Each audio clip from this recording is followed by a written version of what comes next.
That song will preach right there all by itself. I know the heart of life is good. Love should be there. It should be there to help. And it does a bit. But somehow, how do we know the heart of life is still good, right? I think that's what the story of Zacchaeus is really about, but I know that's not what we might remember about the Zacchaeus story. And it's Zacchaeus. I think you pronounced it correctly. I am going to pronounce it incorrectly for the next 15 minutes, because that's how I remember it from Vacation Bible School. And surely those of you who remember VBS, and trust me, I only went once, but I still remember this, you might remember the song, right? Zacchaeus was a wee little man, and a wee little man was he. And this sad, he climbed up in the sycamore tree, just the Lord Jesus to see. And then there's more to it, and I don't remember that, yeah. I'm looking back at a few of you who are going like, there's more.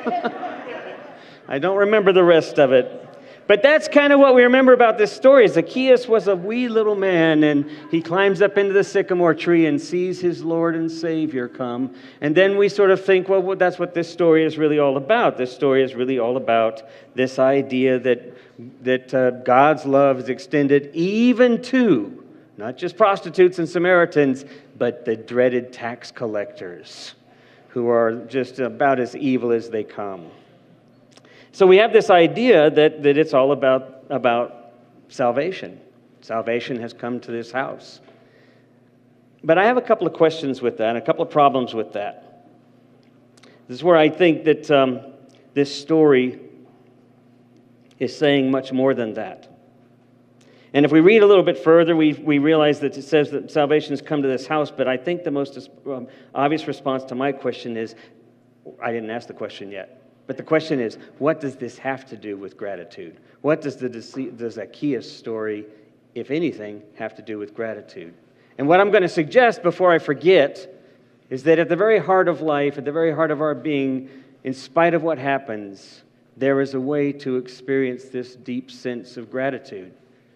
But I think we have to move through a few VBS teachings that we still carry with us.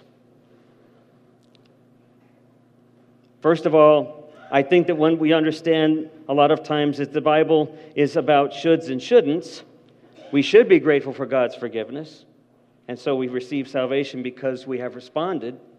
But I don't read the Bible as a lot of people do, that it's all about shoulds and shouldn'ts in response to a God out beyond us who is demanding this or that of us, or even offering this or that to us, if we would only do the right stuff. Secondly, Zacchaeus didn't ask for forgiveness or even affirm any kind of creed or doctrine. And third, what does it mean salvation has come to this house?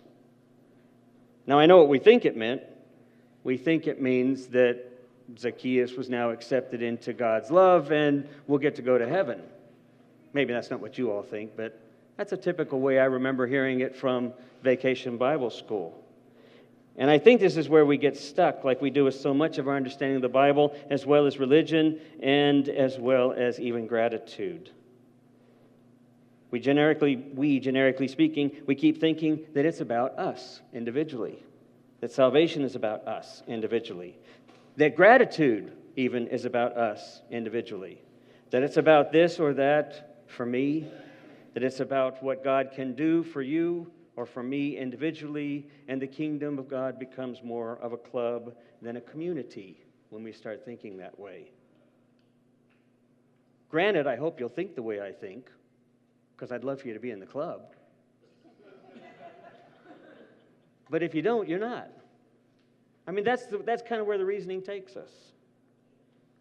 I read books about gratitude, and I read some this past week, some more, and the prevailing concept that we always get with this idea of developing an attitude of gratitude is that to practice being thankful for what we have, but when I read what I have or what you have, and this is replete in Facebook, we see these postings, or on Pinterest, we see these lovely postings of what we're thankful for this day and how we feel so grateful for this or that.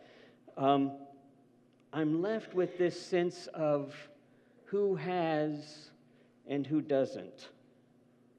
I'm left with this sense of longing for a peace that you seem to have that I don't. And somehow I don't think that's what gratitude is really about. And it's certainly not what this story, Zacchaeus, is about.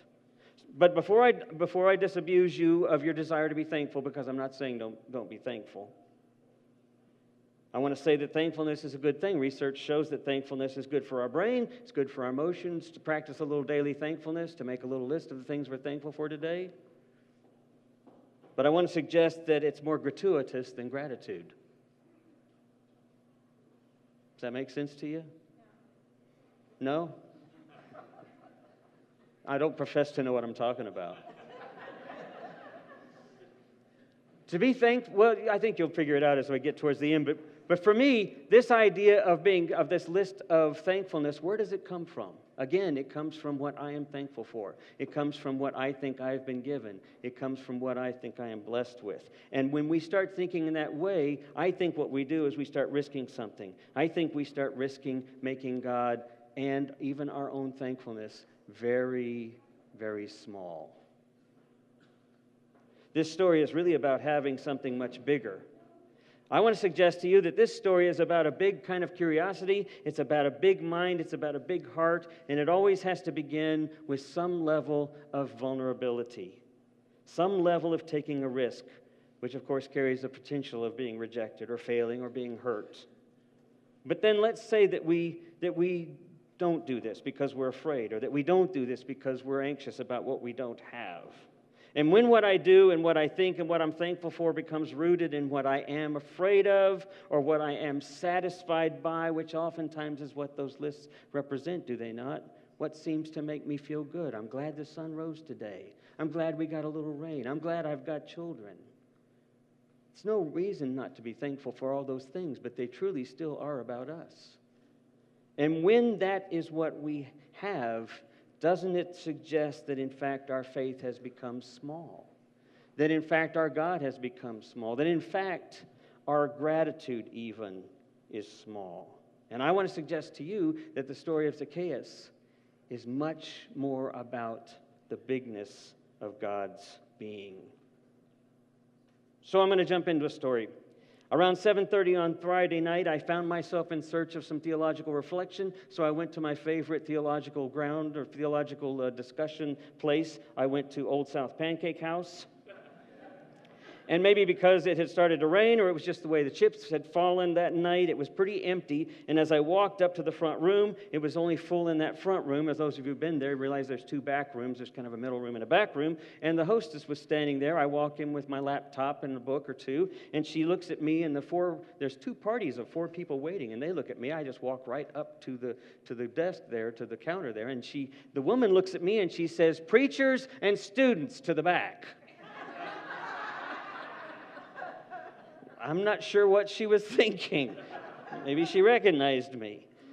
She said, "We'll be with you in a minute." And then after a few moments, when things kind of settled down at the front, my server, Jennifer, came to me. And it was pretty empty back there with just about 5 or 6 of us scattered around in that back room. And she comes to me and she says, "What are you working on?" And I said, there's always an anxiety when somebody starts to ask me what I'm working on. Because I'm thinking, if I say, "Well, I'm reworking my sermon this evening," then the response is going to be one of a couple of things. "Oh, you're a Christian. Well, praise God." And my first inclination is to say, as my brother would say whenever he introduced us to friends that my wife and I are ministers, he'd always say, "But not that kind." And I thought, well, if I said, "Oh, I'm not a Christian like that," well, that was going to create all sorts of problems. So then I thought, well, what if she might respond with this other thing? Because there were a couple of us in there, and she might respond with this, "Oh, wow, really? Well, John over there, he's a pastor too, over at Overflowing Sinners Haven, Post-Dispensational Church of God. Y'all should get together and work on your sermons." But this is what she said, to be honest. She said, "Really? You're just now getting started on it?" She laughed, she sat down my coffee, she took my order, and then she went off to serve the other customers. But after about an hour into my writing, there was a lull in the room's traffic, and Jennifer came over to me, politely interrupted, grabbed up my food, and then she said, "So what you gonna preach about?" So I tell her. I'm going to talk about gratitude. And she jumps into a platter full of cliches. She said, too blessed to be depressed. That's what I always say. Count your blessings, name them one by one. An attitude of gratitude leads to satisfactitude. I smile and say, I'm going to keep that one. And I said, but here's the thing. My problem is that I think it's pretty easy for me to tally up a pretty decent list of things I'm thankful for. Kids and sunshine, life, breath, rain, a decent house, friends.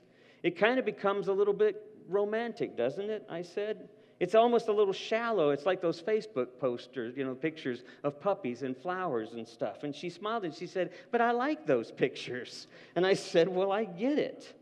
I get it, but sometimes I think when I think about what I'm thankful for, I think it's really kind of based on a lot of my privilege too. I mean, a lot of the stuff that I'm thankful for is kind of conditional, isn't it?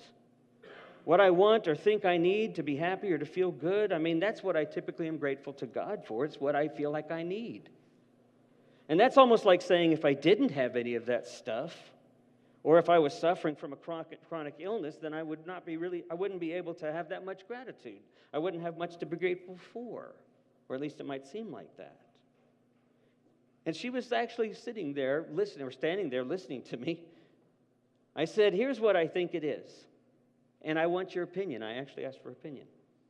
I said, I think that the problem with gratitude is that we need to think bigger. I think gratitude should be something that truly changes our lives and the world. And it has less to do with things we like and things that we have or things that make us happy. And it has more to do with things we don't like and things we don't have or that make us unhappy or even scared or that we even consider as perhaps an enemy or some evil. And I figured at that point she'd give me a blank stare, shake her head, and say, bless your heart. But she didn't. Instead, she actually said, okay, wait a minute. What are you saying? And I said, really? She said, yeah, I got a few minutes. And she said, do you mind if I sit down? And so she sat down. She smiled and I said, all right, I'll do my best to draw an analogy. On occasion, I said, I will deliver a message that really triggers some kind of angry response. Doesn't happen very often. She said, really? I said, yeah, and this one time, when I had done a sermon, I was at a church in South Dallas, and I got a response to something I said, except I hadn't said what the person left on the phone message said that I had said. They thought that I'd been talking about some liberal agenda supporting one candidate over another, affirming some kind of group of protesters that were out affirming their candidate. And all I had talked about was a group of improvisers who one by one had jumped on a city train. And as each one jumped on the train, they were only wearing boxer shorts and a jacket and a tie. And they sat down. One by one, they came to each stop. Another person got on boxer shorts and a jacket. And when they got to the end of all the stops, a guy steps on and he's carrying an armload of slacks. And he says, who wants pants? And I said, the congregation kind of laughed. And I said, but then I get back to my office later that week and there's a message. And it's an angry, mean-spirited man who says I was pulling for some political agenda, some liberal agenda. And I was supporting some protesters. And so I called the man in spite of the anger, I said. Imagine that you have been stiffed. I said, imagine you have been stiffed by a tip or two. And maybe a gripey, mean-spirited customer. And someone was able to push all of your buttons. And she said that happens at least once a day.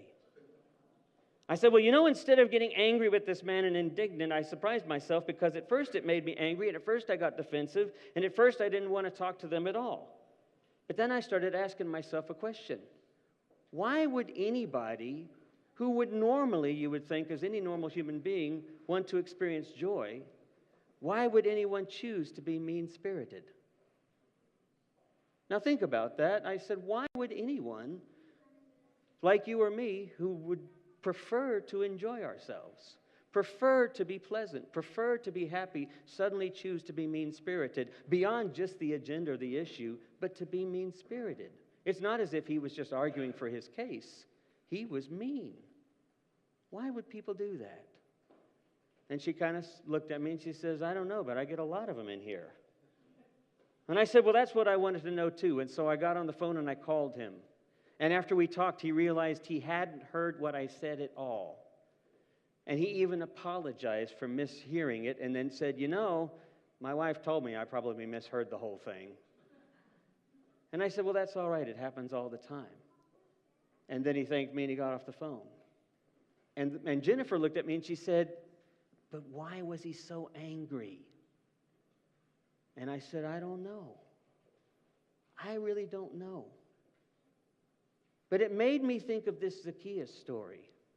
Because the story to me is so much more about where we find ourselves and where we're willing to get out of it and climb a tree and see something different. And that suddenly changes everything. If my gratitude or my faith or how I understand things is limited only to what feels comfortable, then don't I miss out on what's possibly there? If gratitude is much more than simply what makes me feel good, then maybe it gets a little muddy and maybe it gets a little messy. But at the heart of it, we begin discovering there was more there than we thought. Well, Jennifer listened, and then after a bit, she said, well, that's really interesting. And then she said, so what does that whole thing have to do with gratitude? And I kind of smiled, and I said, well, that's what I'm working on. And then I continued to write what I just shared with you. And she got up, and I said, but I think it has something to do with not making up our mind first.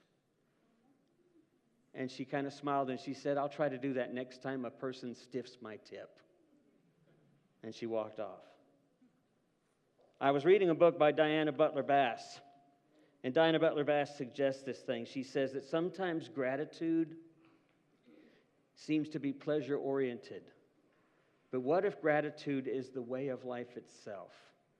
What if, when we understand what Paul says, God is the very ground of our being, what if gratitude has something to do with connecting to the ground of our being before anything else?